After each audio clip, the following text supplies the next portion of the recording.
The river moves like molten bronze beneath the morning sun.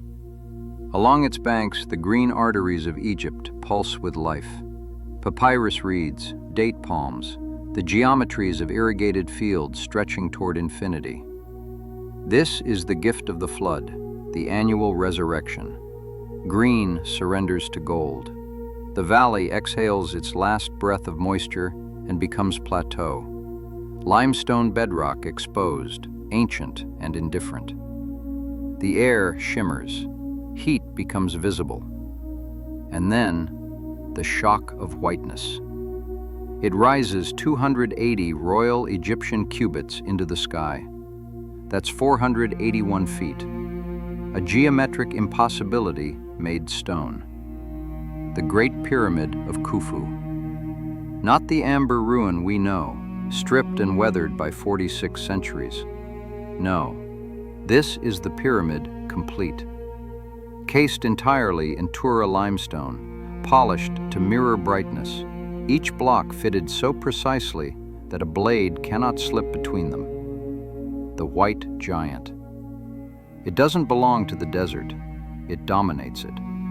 A mountain of human will, gleaming like a shard of frozen sunlight thrust into the earth. The apex, once crowned with electrum or gilded capstone, captures the first rays of dawn and throws them back at heaven. This is where flesh becomes eternal. Beneath the casing lies the body, 2.3 million blocks of limestone and granite. To understand the scale of this effort, consider that each individual stone carries a weight between 2.5 and 15 tons. The smallest of these weighs as much as a large SUV, while the largest matches the mass of a full-size school bus. But what the eye encounters first is skin. 27,000 blocks of Tura limestone. Tura, the finest Egypt possesses. Quarried from the eastern bank of the Nile, transported across water on wooden barges during inundation, then dragged up causeway ramps to this plateau. Each casing block measures approximately 8.5 feet long, about 4 feet wide, and little over 3 feet thick. Each is dressed to optical flatness, polished with copper tools, sand abrasives, and obsessive precision until the surface becomes glass. The sun strikes. The pyramid detonates with light, not reflection, projection. The polished Tura becomes a weapon of radiance, hurling sunlight back across the desert in shock waves of white and gold. To stand before it at noon is to be obliterated by brightness. Squinting, your eye waters. The pyramid dissolves into pure luminosity, a geometric sun roosting on earth. At the absolute summit, 481 feet above the sands, rests the capstone, known to scholars as the Pyramidion. It was likely crafted from fine white limestone, or perhaps electrum, a rare shimmering alloy of gold and silver designed to catch the sun's first rays and the moon's final glow. But to the Egyptians, this stone was more than an architectural finish. They called it the benben. In their eyes, the benben was a physical echo of the very first hill to ever rise from the waters of chaos at the dawn of time. For them, it functioned as a celestial interface, a bridge where the world of stone met the world of spirit. This was the ultimate portal, the precise point where Khufu's soul was intended to leave the earth behind, climbing rays of light to join the eternal circuit of the stars. Flesh does not climb here. Light does. How does a civilization existing in the infancy of technology, without iron, without the wheel, or even the simple physics of the pulley, raise 6.5 million tons of stone into geometric perfection? To grasp the sheer audacity of this feat, imagine attempting to construct the Hoover Dam using nothing but copper hand tools and the raw, synchronized power of human muscle. No combustion engines to lift, no steel cables to pull, no trucks to transport. It is a process that requires a master class in organization. Evidence on the ground reveals a high-functioning hub for a massive, skilled workforce, up to 20,000 men at a time, organized into specialized, highly disciplined units. To fuel this human engine required an industrial effort. Thousands of pounds of cattle and bread were produced daily just to sustain the momentum of the build. The joints between casing blocks measure less than 1/50th of an inch, a tolerance tighter than most modern construction. No mortar holds them, only gravity and the precision of the cut. Copper saws, dolerite pounders, and sand abrasives dressed each surface. The Egyptians possessed no lasers, but they had time and patience. The king's chamber demands granite, red, igneous, eternal. It must come from Aswan, 500 miles south. Blocks weighing 50 tons are quarried using wooden wedges soaked in water, swelling until stone fractures along controlled lines. The work was perfectly timed with the rising of the Nile, when the fields were flooded and the river itself became a liquid highway. These monoliths were loaded onto barges and floated north. But lifting, that remains the eternal question. Archaeologists suggest several possibilities. External ramps spiraling around the pyramid's rising faces, consuming millions of mud bricks and requiring constant adjustment as the structure grew. Or internal ramps, threaded through the pyramid's mass itself, corridors of ascent now sealed within the stone body. Heavy wooden sledges carried the burden, gliding over sand precisely wetted to slash friction by half.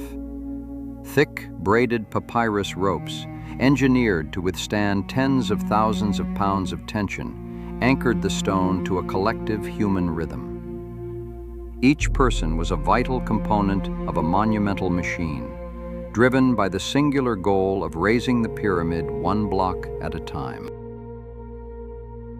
The entrance was never meant to be found. It was a secret written in stone. If you were standing at the base in 2560 BCE, you would see nothing but a seamless mountain of white. But 55 feet up, roughly the height of a 5-story building, the geometry finally breaks. Here, a narrow, dark rectangle interrupts the light. It is guarded by massive limestone chevrons, V-shaped blocks that act as a structural shield. These stones weigh 30 tons each, roughly equivalent to a humpback whale, and they have held the pyramid's crushing weight in a state of perfect balance for 46 centuries. Outside, 100 degrees Fahrenheit. The desert air vibrates with heat. Light is violent, omnipresent, weaponized by the white casing stones. Inside, a constant 68 degrees. You can feel the temperature drop immediately, a wall of coolness that presses against sun-scorched skin. The light dies within 3 paces. Shadows swallow the entrance behind you. Then silence. You are inside 6.5 million tons of stone. Beyond the threshold, the world shrinks. This passage is more than a corridor. It is a fixed cosmic telescope, angled at exactly 26 degrees to aim like a stone arrow at the North Star of the ancient world.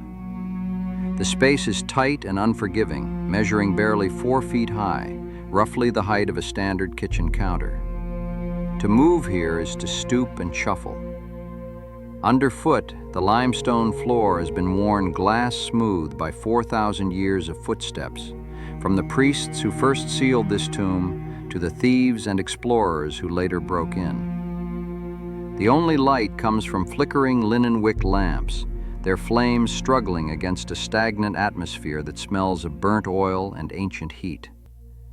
This dark tunnel plunges 344 feet, a distance longer than a professional football field, leading to a subterranean world of unfinished rooms and abandoned mysteries.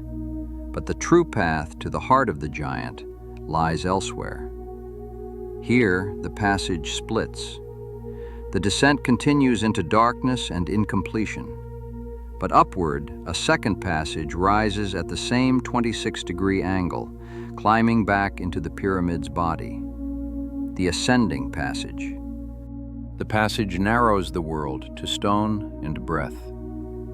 For 129 feet, there is only the climb, shoulders brushing walls, head bowed, the lamp casting frantic shadows on limestone that hasn't seen sunlight in 4 millennia. And then, the stone opens. You've stepped into the grand gallery.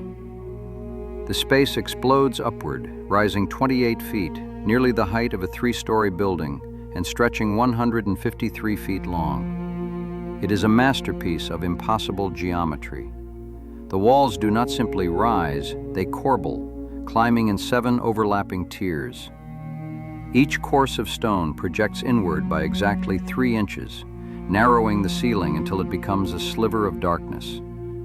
The precision here is terrifying. Even deep in the pyramid's hidden heart, the joints between these multi-ton blocks measure less than a hair's breadth. There was no room for error here. To ascend this gallery is to climb at the angle of the stars. Under the flickering light, you notice rectangular slots cut into raised stone ramps along the floor. These are the pyramid's gears, the remnants of a massive stone machine designed to hold the granite blocking stones that would eventually seal the tomb forever.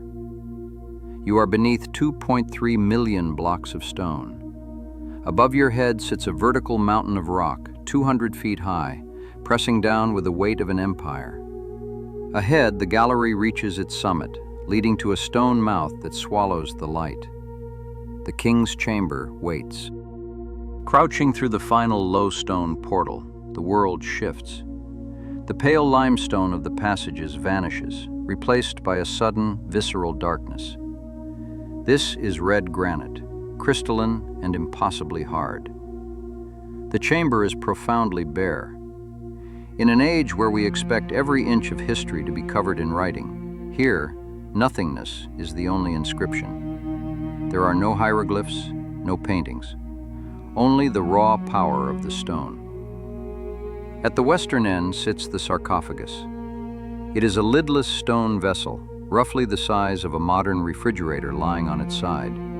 Yet it was carved from a single solid block of granite. It remains empty, a boat without a passenger. Look to the walls and you'll find 2 narrow channels, barely 8 inches square, piercing the mountain of stone. These are the star shafts. One aims with unerring precision at Thuban, the North Star of the ancient world. The other toward the belt of Orion, the celestial throne of Osiris. These were not ventilation ducts. They were stone highways for a soul to reach the stars. Above your head, invisible but vital, lie 5 relieving chambers. These rooms hold massive granite beams weighing up to 80 tons each. To visualize that mass, imagine 15 adult African elephants standing on a single stone plank. This engineering marvel has distributed the pyramid's millions of tons of weight for 46 centuries, ensuring this sacred space would never collapse. The light of the sun strikes like a blade as you exit the giant. But time is the one enemy the pyramid could not entirely defeat. In the year 1301, a massive earthquake fractured the region.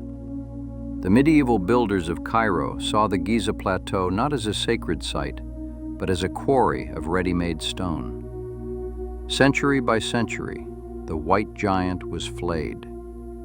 The 27,000 blocks of mirror-polished Tura limestone were stripped away to build the mosques and fortifications of a new world.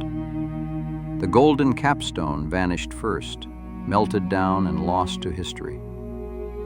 What remains is the skeleton, the amber-brown ruin we recognize today. A jagged, weathered shadow of its former self. Empires have turned to dust, and languages have been forgotten, but the geometry remains. The white giant may have lost its skin, but it has not lost its soul.